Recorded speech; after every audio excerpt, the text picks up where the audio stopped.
ആടിത്തിമിർത്തതെല്ലാം മാദക വേഷങ്ങൾ. പക്ഷേ ജീവിതത്തിൽ പതിവ്രത. ഈ വൈരുദ്ധ്യത്തിന് ഉടമയായിരുന്നു അനുരാധ എന്ന നടി. 1980കളിൽ കടന്നു വന്ന അനുരാധ തൊണ്ണൂറുകൾ വരെ സിനിമയിൽ സജീവമായിരുന്നു. മലയാളത്തിലും തമിഴിലും ഹിന്ദിയിലും ഒറിയ ചിത്രങ്ങളിലും തെലുങ്കിലും കന്നഡത്തിലും ഒക്കെ അവർ അഭിനയിച്ചു. 700ഓളം ചിത്രങ്ങളിൽ അഭിനയിക്കുക എന്ന മോഹം പൂർത്തിയാക്കിയാണ് അവർ അഭിനയ രംഗത്ത് നിന്ന് വിട പറഞ്ഞത്.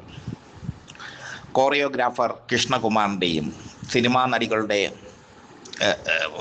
ഹെയർ ഡ്രസ്സർ സരോജയുടെയും മകളായി ജനിച്ച അനുരാധ സിനിമയിലെത്തിയത് KG ജോർജിൻ്റെ സഹായത്താൽ.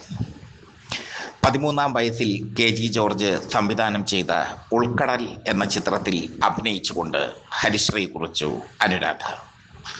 ഉൾക്കടലിൽ തുളസി എന്ന കഥാപാത്രത്തെയാണ് അവർ അവതരിപ്പിച്ചത്.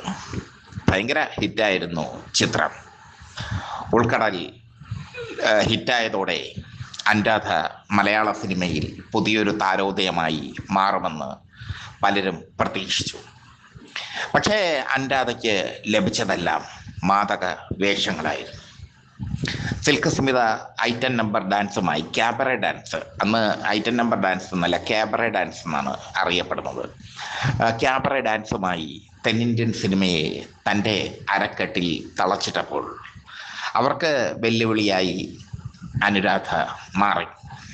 അനുരാധയുടെ പ്രത്യേകത നല്ല ഉയരമുള്ള നടിയായിരുന്നു അവർ എന്നതാണ്. മോട്ടോർ സൈക്കിൾ റൈഡറായിരുന്നു അവർ. കരാട്ടെ അടക്കമുള്ള മാർഷൽ ആർട്സ് പഠിച്ചിട്ടുണ്ട്. ക്രോസ് ബെൽറ്റ് മണി തട്ടിക്കൂട്ട് പടങ്ങൾ ഉണ്ടാക്കി ഹിറ്റടിക്കുന്ന കാലത്ത് ക്രോസ് ബെൽറ്റ് മണിയുടെ ചിത്രങ്ങളിൽ സ്ഥിര നായികയായിരുന്നു അവർ.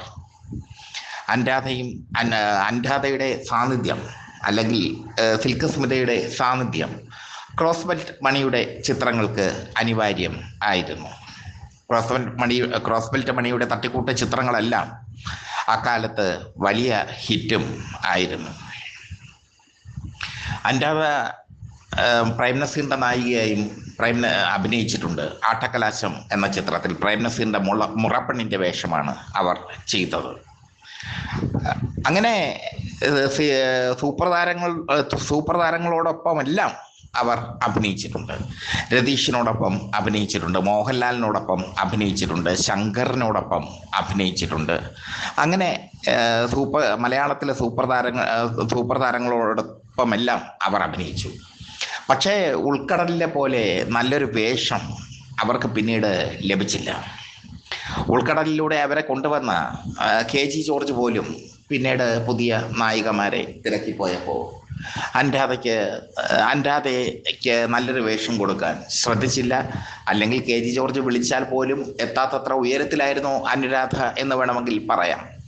സിൽക്ക് സ്മിത കഴിഞ്ഞാൽ ക്യാബറ ഡാൻസിന് ഏറ്റവും കൂടുതൽ പണം വാങ്ങിയിരുന്നത് അനുരാധയായിരുന്നു.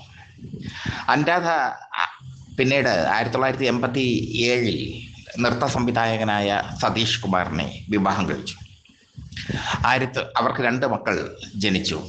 അഭിനയശ്രീ കാളിച്ചരൻ. വിവാഹാനന്തരം അവർ സിനിമയിൽ നിന്ന് പതുക്കെ അപ്രത്യക്ഷയായി. സിൽക്ക് സ്മിതയുടെ വലിയ കൂട്ടുകാരിയായിരുന്നു അനുരാധ. സിൽക്ക് സ്മിത ആത്മഹത്യ ചെയ്യുന്നതിന് മുമ്പ് അനുരാധയെ വിളിച്ചിരുന്നു. അപ്പോൾ അനുരാധയ്ക്ക് ഫോൺ എടുക്കാൻ പറ്റിയില്ല. അന്ന് ലാൻഡ് ഫോണുള്ള കാലമാണ്. തിരികെ വിളിച്ചപ്പോഴാണ് സിൽക്ക് സ്മിതയുടെ ഫോൺ റിങ് ചെയ്യുന്നതും അവർ ഫോൺ എടുക്കാതിരിക്കുന്നതും. പിന്നീട് സിൽക്ക് സ്മിത മരിച്ചു എന്നറിഞ്ഞു. താൻ ഫോൺ എടുത്തിരുന്നെങ്കിൽ സിൽക്ക് സ്മിത ആത്മഹത്യ ചെയ്യില്ലായിരുന്നു എന്നാണ് ആ സംഭവത്തെപ്പറ്റി അനുരാധ പറഞ്ഞത്.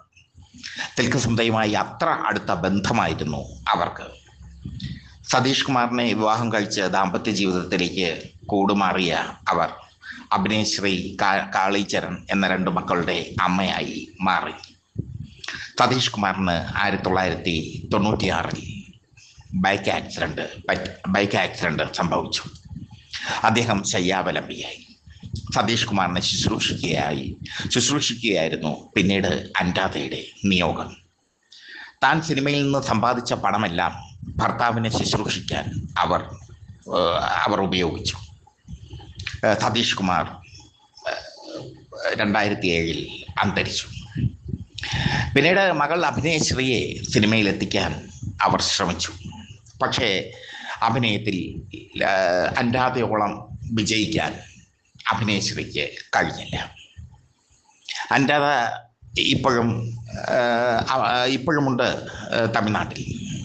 സീരിയലുകളിലൊക്കെ മുഖം കാണിക്കാറുണ്ട്. അവരുടെ ജീവിതം ഒരു പരാജയമായിരുന്നു എന്ന് പറയാം. 700ഓളം ചിത്രങ്ങളിൽ അഭിനയിച്ചു. ഇഷ്ടപ്പെട്ട പുരുഷനെ കല്യാണം കഴിച്ചു. പക്ഷേ ആ പുരുഷനുണ്ടായ അപകടം പുരുഷനെ ശയ്യാവലംബിയാക്കി മാറ്റിയത് അവരുടെ ജീവിതത്തെ ആകെ മാറ്റിമറിച്ചു. കയ്യിൽ അഭിനയിച്ച് കിട്ടിയ പണമെല്ലാം ഭർത്താവിൻ്റെ ചികിത്സയ്ക്കായി വിനിയോഗിച്ച പതിവ്രതയായിരുന്നു അനുരാധ. സിനിമയിൽ അഭിനയിച്ചതെല്ലാം മാദക വേഷങ്ങൾ, പക്ഷേ ജീവിതത്തിൽ പതിവ്രത. അതായിരുന്നു അനുരാധയുടെ കഥ, അനുരാധയുടെ ജീവിതം.